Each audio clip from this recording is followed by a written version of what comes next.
जी हाँ दोस्तों, नमस्कार। स्वागत है आपके अपने परिवार अनमोल क्लासेस पर। उम्मीद करता हूँ कि आप सभी लोग बेहतरीन होंगे और अपनी तैयारी को अच्छी तरीके से कर रहे होंगे। और साथियों, अब इंतजार की हो गई घड़ियां समाप्त, होगा एग्जाम दिसंबर 2024 में। तो बने रहिएगा हमारे चैनल पर अनमोल क्लासेस। ठीक है साथियों, करेंगे आज संस्कृत वाङ्मय के 10 त्रयी पर चर्चा और यहाँ से बनेगा एक प्रश्न, ध्यान रखिएगा। तो करते हैं स्टार्ट, आज की क्लास का करते हैं आगाज। देखिए, यह लेखक, यह ग्रंथ, ठीक है, बृहत्त्रयी है, लघुत्रयी है और गद्य बृहत्त्रयी है, पाषाण त्रयी है, गुणत्रयी है, पुरुषार्थ त्रयी है और उपजीत ग्रंथ त्रयी है। साथियों, ये है बहुत इंपॉर्टेंट प्रश्न। देखिए, लेखक कौन है? भारवी। कौन है? भारवी।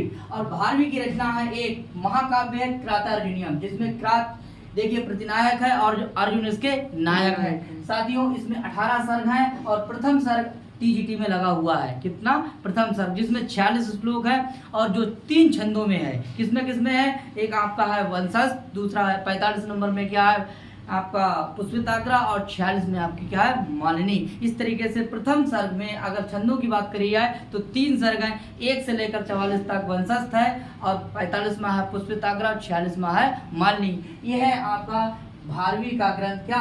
क्रातार्जुनीयम। और क्रातार्जुनीयम में 18 सर्ग है। और साथ ही एक प्रश्न और है, सर्ग शब्द पुल्लिंग में है, ठीक है। और ये बृहत्त्रयी के अंतर्गत आता है। बड़े बड़े ग्रंथ, ठीक है, बड़े बड़े ग्रंथ बराबर बृहत्त्रयी, ठीक है। ऐसे 3 ग्रंथ हैं। कौन से?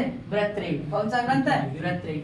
आता है मांग, ठीक है, मांग नंबर आता है मांग, ठीक है। मांग जो है उपमा कालिदास भारवे अर्थ गौरवम और दंडना पदलालित्यम मांगे संति त्रिगुणा। ये लाइन को आप ध्यान रखिएगा, यहाँ से प्रश्न आता है, ठीक है। तो मांग जो है उनकी एक रचना है जिनका नाम क्या है? बोले शिशुपाल वध, जिसमें शिशुपाल का वध होता है। किसके हाथ से होता है? भगवान श्री कृष्ण के हाथ से सुदर्शन चला देते हैं इसे, ठीक है। और देखिए यहाँ पर शिशुपाल वध, यानी शिशुपाल वध में अगर सर्गों की संख्या पूछी जाए तो साथियों 20 है। कितनी है? 20। और ये भी आपका बृहत्त्रयी के अंतर्गत आता है। आगे बात करते हैं, श्रीहर्ष की रचना है नैषधीय चरितम। क्या है? नैषधीय चरितम। और नैषधीय चरितम में देखिए इसमें 22 सर्ग है, ये भी बृहत्त्रयी के अंतर्गत आता है। विद्वत औषधम भी कहा जाता है साथियों इसके लिए। अब आते हैं कालिदास की रचना है क्या? रघुवंश, जिसमें 19 सर्ग हैं। कितने सर्ग हैं? 19 सर्ग हैं। और देखिए 19 सर्ग हैं और ये लघुत्रयी के अंतर्गत आता है। बात करते हैं कालिदास की दूसरी रचना जो महाकाव्य है कुमार संभव। ये देखिए आपके 17 सर्ग है। कितने सर्ग है?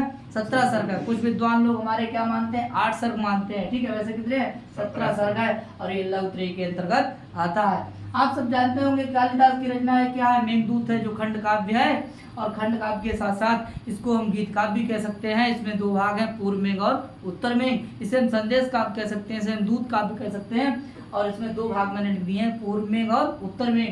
ये भी लघुत्रयी के अंतर्गत आता है। तो इस तरीके से कालिदास के जो तीनों ग्रंथ हैं वो लघुत्रयी के अंतर्गत आते हैं। छोटे छोटे ग्रंथ है। कैसे? छोटे छोटे। देखिए 17 है, 19 है और आपके 2 भाग है। और देखिए 18, 20, 22 बराबर, देखिए 2 का क्या है? 2 इसमें बढ़ गए थे 20 हो गए, 20 में 2 बढ़ गए तो 22 हो गए। इस तरीके से जो बड़े बड़े हैं इसीलिए बृहत्त्रयी के अंतर्गत आते हैं, छोटे छोटे ग्रंथ हैं इसीलिए लघुत्रयी के अंतर्गत आते हैं। बात करते हैं, देखिए सुबंधु की रचना है क्या? वासव दत्ता, ठीक है। क्या है? वासव दत्ता, बहुत इंपॉर्टेंट है, आती है परीक्षा में। बाणभट्ट की रचना क्या है? कादम्बरी है। ये कथा है 3 जन्मों की ये 3 जन्मों की कथा का वर्णन है यहाँ पर। चंद्रापीठ, ठीक है, 3 जन्म है। क्या क्या नाम है? चंद्रापीठ का पहला जन्म क्या है? चंद्रमा, फिर है चंद्रापीठ, फिर है राजा शूद्रक जिसकी राजधानी है विस्सा। साथियों ध्यान रखते हैं। और इसके बाद दंडी, ठीक है।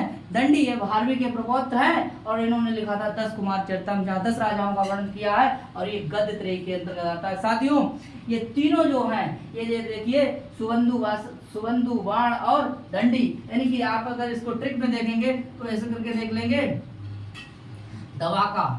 दवाका का मतलब दा से क्या हो जाएगा? 10 कुमार चरितम, वा से क्या हो जाएगा? वासव दत्ता, का से क्या हो जाएगी? कादम्बरी।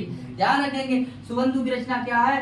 तो सुबंधु की रचना वासव दत्ता है। बाणभट्ट की रचना क्या है? कादम्बरी है। कादम्बरी एक कथा है जो सबसे लास्ट की रचना है। साथियों इसका उत्तरार्ध जो है पुलिन भट्ट ने लिखा था। दंडी की बात करते हैं 10 कुमार चरितम और ये गद्य बृहत्त्रयी के अंतर्गत आता है। बड़े बड़े ग्रंथ हैं ये गद्य के, ऐसे हैं गद्य के बड़े बड़े ग्रंथ हैं। साथियों इसके साथ बात करते हैं हम लोग कि क्रातार्जुनीयम के प्रथम सर्ग, द्वितीय सर्ग, तृतीय सर्ग, इस तरीके से 3 सर्गों की बात करते हैं और जो पाषाण त्रयी के अंतर्गत आते हैं। शुरुआत के प्रथम सर्ग, द्वितीय सर्ग और तृतीय सर्ग, ये आपके पाषाण त्रयी। बात करते हैं सिर्फ बात त्रयी की, किसकी?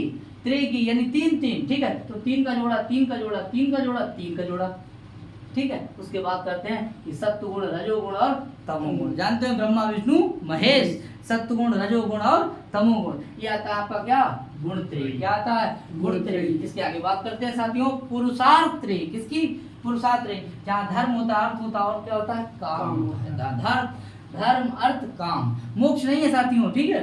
तो ये हो गया कितने, ये आपके हो गए पुरुषार्थ त्रयी। बात करते हैं देखिए साथियों, जो उपजीव्य ग्रंथ त्रयी है, उपजीव्य ग्रंथ त्रयी है वो कौन कौन से है। देखिए रामायण है, यहाँ से बहुत सारे ग्रंथ लिए गए, ठीक है। रामायण से ही उत्तरांचलतम आया, रामायण से ही आपका महावीर चरितम आया, ठीक है। इसके बाद है महाभारत, महाभारत से भास ने तो बहुत सारे ग्रंथ लिखे हैं महाभारत से, ठीक है, ठीक है। और महाभारत के अगर लेखक की बात करी जाए तो कौन है, वेद व्यास। और श्रीमद् भागवत पुराण के अगर लेखक की बात करी जाए तो कौन है, वेद व्यास। तो इस तरीके से रामायण के लेखक वाल्मीकि और महाभारत के लेखक आपके हो गए वेद व्यास, और भागवत पुराण के लेखक हो गए वेद व्यास, और जो कि उपजीव्य ग्रंथ त्रयी के अंतर्गत आते हैं। यहाँ से काफी ग्रंथ निकले हुए हैं, ठीक है साथियों। तो भागवत पुराण से भी और महाभारत से भी ग्रंथ निकले हैं, रामायण से भी बहुत ग्रंथ निकले हैं। तो इस तरीके से ये थे त्रयी, यानी कि त्रयी 10 त्रयी के अंतर्गत आने वाले जो सब ग्रंथ थे। साथियों अच्छा लगा हो वीडियो तो लाइक करें, शेयर करें और अपने इष्ट मित्रों तक जरूर इस वीडियो को शेयर करें साथियों। और इसी तरीका का कंटेंट चाहते हैं तो बने रहिएगा अनमोल क्लासेस पर, जो लाता है बेहतरीन से बेहतरीन कंटेंट। नमस्कार, राधे राधे।